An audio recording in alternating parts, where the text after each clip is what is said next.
नमस्कार दोस्तों। इस पूरे घटनाक्रम को सुनाने का उद्देश्य है किसी की मन की भावना को ठेस पहुंचाना नहीं है और ना ही किसी का दिल दुखाना है, बल्कि आपको जागरूक करना है और सचेत। ऐसी क्या वजह रही जो इन तीनों ने महाराष्ट्र से गुजरात तक बड़े छोटे सभी बच्चों को मौत के घाट उतार दिया। साल 1990 से 1996 के बीच इन्होंने इतना घिनौना काम क्यों किया और जैसे सुनकर आज भी मन सिहर उठता है।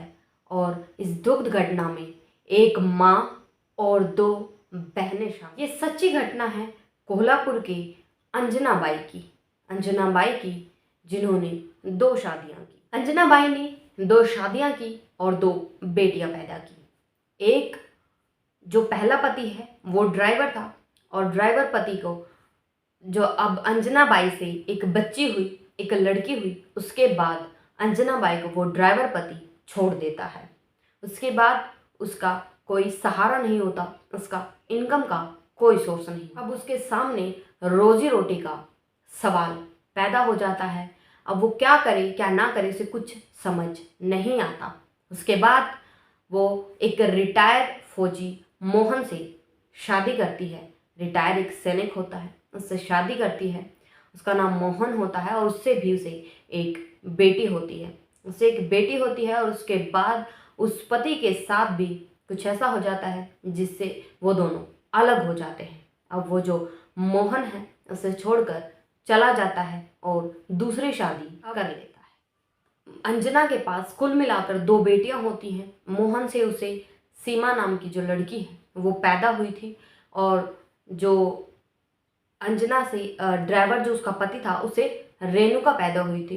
तो अब इसके पास कुल मिलाकर दो बेटियां हो जाती हैं। इनका भरण पोषण करना, लालन पालन करना, इसके लिए उसके साथ बड़ी चुनौतियां होती हैं। और अब वो बच्चों को पालने के लिए मेहनत मजदूरी का रास्ता ना चुनकर चोरी चकारी का रास्ता चुन लेती हैं और वो खुद चोरी चकारी करती हैं। बकायदा वो अपनी बच्चियों को भी इसमें शामिल कर लेती है। अब अंजना के जो दो बेटियां होती हैं, देखते ही देखते वो बड़ी शातिर हो जाती हैं, शातिर चोर बन जाती हैं और पलक झपकते ही किसी भी लेडी का सामान, जो हीरे जवाहरात जो भी वो पहने होती है सब वहाँ से वो चोरी कर लेते हैं। उन्हें कोई सामान दिख जाए, पर्स दिख जाए या कोई सोने का हार, कंगन, कुछ भी वो चोरी कर लेती हैं।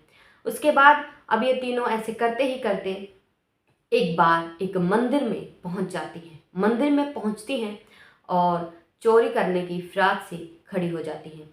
अब जो अंजना होती है उसे एक गरीब घर का एक बच्चा दिखाई देता है जो कि मात्र 18 महीने का होता है। उसे वो चुरा लेती है और अपने पास रख लेती है।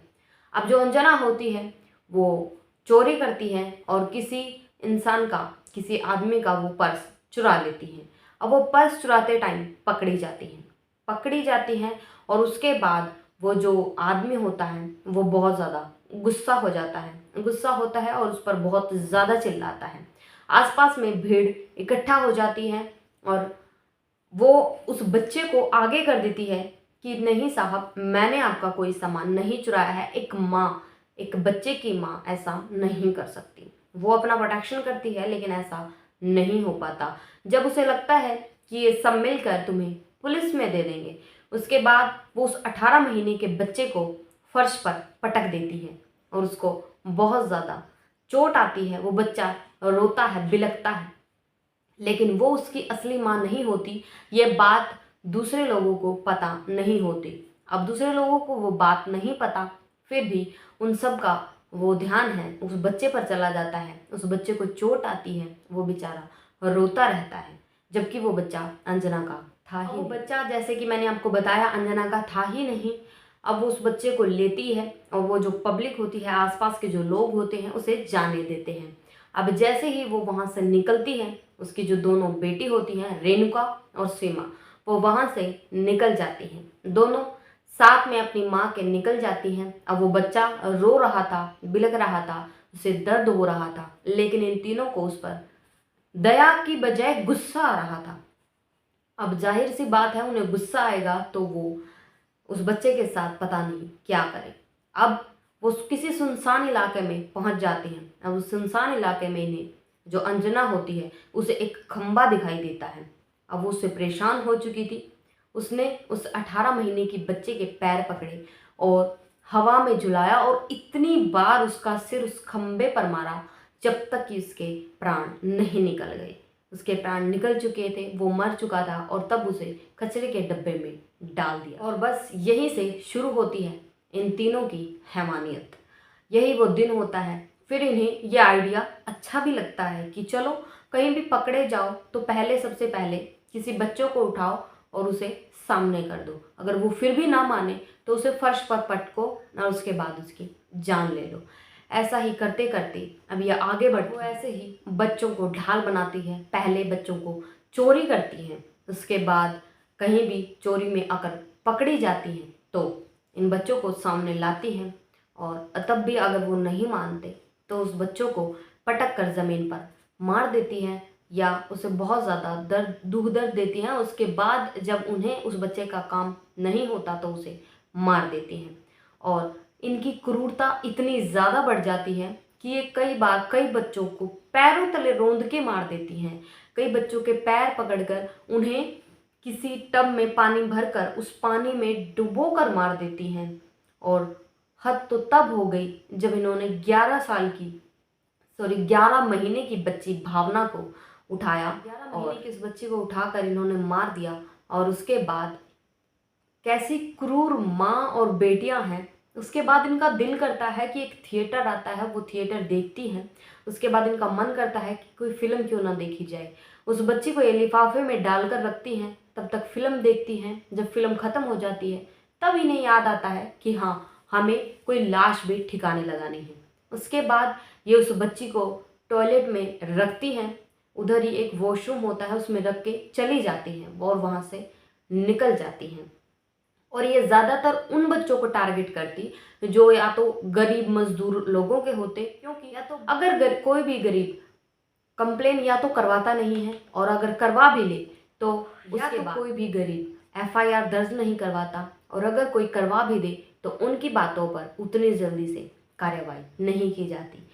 तो सिर्फ और सिर्फ ये गरीब की मजबूरी का फ़ायदा और पुलिस की लापरवाही का फ़ायदा उठा रही थी। और इन्हें ये करते करते 4-5 साल बीत जाते हैं, वो भी बड़े आराम से, और ना ही ये किसी की पकड़ में आती हैं और इनका अपराध कभी भी पकड़ा अब नहीं जाता। अंजना को मलाल होता है कि जो मोहन होता है उसने उसे छोड़ दिया और दूसरी शादी कर ली। अब उसकी जो दूसरी पत्नी होती है उससे एक बेटी होती है, क्रांति। अब वो लोग अपनी माँ के कहने पर क्रांति को चुरा लेते हैं और उसे मार देते हैं, मार के किसी खेत में फेंक देते हैं। उसके बाद जो क्रांति की माँ होती है, मोहन की जो दूसरी पत्नी है, उसे पता चलता है कि कहीं ना कहीं अंजना का और उसकी बेटियों का इसमें हाथ है। रेणुका, जो कि अंजना की बड़ी बेटी होती है, उसका अभी शादी हो चुकी है और उसका जो पति है उसका नाम अरुण छिंदे होता है। उसके बाद इनकी एफआईआर दर्ज करवाई जाती है और अब दोनों बेटियों को पकड़ा जाता है। रेणुका को और सीमा को।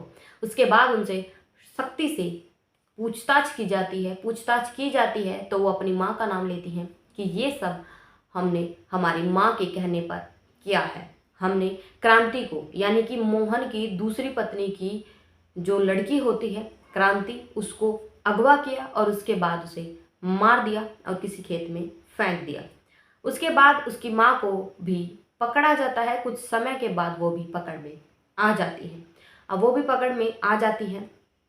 और उसके बाद अंजना से पूछताछ की जाती है तो वो बताती है कि हमने क्रांति को स्कूल से अगवा किया, उसके बाद मार दिया और हमने ऐसे उसे किसी खेत में फेंक दिया। लेकिन आखिरकार छोटी मोटी चोरी करने वाली इतना बड़ा उनके ऊपर केस कैसे दर्ज हो गया, उन्होंने किसी को मौत के घाट कैसे उतार दिया। अब उस केस में तफ्तीश जो है जारी की जाती है। उनके घर जाया जाता है, अंजना के और रेणुका के और उसकी माँ के साथ जाया जाता है। अब उनके घर जाया जाता है। घर जाने के बाद देखा जाता है कि उनके घर में बहुत सारे छोटे बच्चों के खिलौने पड़े होते हैं। अब वो पूछताछ करते हैं कि तुम्हारे घर इतने छोटे बच्चों के। उसके बाद जो रेणुका का पति होता है उसे भी पकड़ लिया जाता है, उसे पकड़ लिया जाता है और पूछताछ की जाती है। अब पूछताछ में पता चलता है कि ये 1990 से 1996 के बीच इन्होंने कम से कम 42 बच्चों के कत्ल किया है। 42 बच्चों का कत्ल, और क्यों? उसके बाद इन्होंने ये सारी बातें बताई कि वो पहले बच्चों को चुराती, उसके बाद उनको ढाल बनाती और मार देती। और ये कैसे पता चला कि 42 बच्चे थे? तो जब उनसे सख्ती से पूछताछ की जा रही थी तब उनका जो पति है, रेणुका का जो पति है, वो बताता है कि एक दिन रेणुका खुद बैठे हाथों की उंगलियों पर ये गिन रही थी कि उन्होंने अब तक कितने बच्चों को मौत के घाट उतार दिया। और इसमें जो रेणुका का पति होता है वो भी उनका साथ देता है। इसके बाद ये केस सीआईडी को सौंप दिया जाता है। तो पता चलता है कोल्हापुर, महाराष्ट्र और गुजरात में बहुत सारे बच्चों के अपहरण और हत्या हो चुकी थी। उसके बाद जब पता चलता है, पता लगाया जाता है, तो 13 बच्चों के अपहरण के मामले और 9 बच्चों के हत्या के मामले ही दर्ज होते हैं। उसका कारण यह होता है कि पूरे सबूत नहीं मिल पाते। जो पीछे वाले जितने भी इन्होंने कत्ल किए थे वो सब सबूत मिट चुके होते हैं इस वक्त तक। उसके बाद जो रेणुका का पति होता है वो सरकारी गवाह बन जाता है, जिस वजह से उसे वहाँ से आज़ादी मिल जाती है। लेकिन इन तीनों को वहाँ से आज़ादी नहीं मिली। अब कुछ टाइम के बाद ये तीनों जेल में रहती हैं, तीनों जेल में रहती हैं, और जो अंजना होती है उसे कुछ टाइम के बाद जेल में ही जो दिल का दौरा होता है वो आ जाता है और वो मर जाती है। उसकी मृत्यु हो चुकी है। और उसके बाद अब ये जेल में इनकी कार्यवाही शुरू की जाती है। तो जज जो इनकी कार्यवाही शुरू की जाती है, उनका जो फैसला आता है वो बेहद ही सही आता है, सटीक आता है। इनको फांसी की सज़ा दी जाती है, लेकिन उसके बाद इनको फांसी की सज़ा 29 जून 2001 को दी जाती है। 9 सितंबर 2004 को और 31 अगस्त 2006 को इन्होंने हाई कोर्ट और सुप्रीम कोर्ट में याचिका दायर की कि इन पर दया की जाए और इन्हें फांसी न दी जाए, लेकिन इन्हें कोई राहत नहीं मिली। इनका जो फैसला है वो वैसा का वैसा बरकरार। इन्होंने तत्काल जो राष्ट्रपति होते हैं 14 अगस्त 2014 को फिर से याचिका दायर की, लेकिन अब की बार भी इनकी जो फांसी की सज़ा है, फांसी की सज़ा ही रही, इन्हें कोई राहत नहीं मिली। उसके बाद ये आगे 2001 में इन बहनों ने फिर से कोर्ट में याचिका दायर की, लेकिन ये कहकर कि अब तक इन्हें फांसी नहीं दी गई और ये फांसी के डर से हर रोज़ मरती है। इसके बाद इनकी जो फांसी की सज़ा है वो उम्र कैद में बदल। फिलहाल ये दोनों बहनें कारावास में बंद हैं, आजीवन जेल भुगत रही हैं, अपने किए हुए कर्मों का फल जो है भुगत रही हैं और जेल में बंद। आपकी इस घटना के बारे में क्या राय है कमेंट सेक्शन में ज़रूर बताइएगा। धन्यवाद।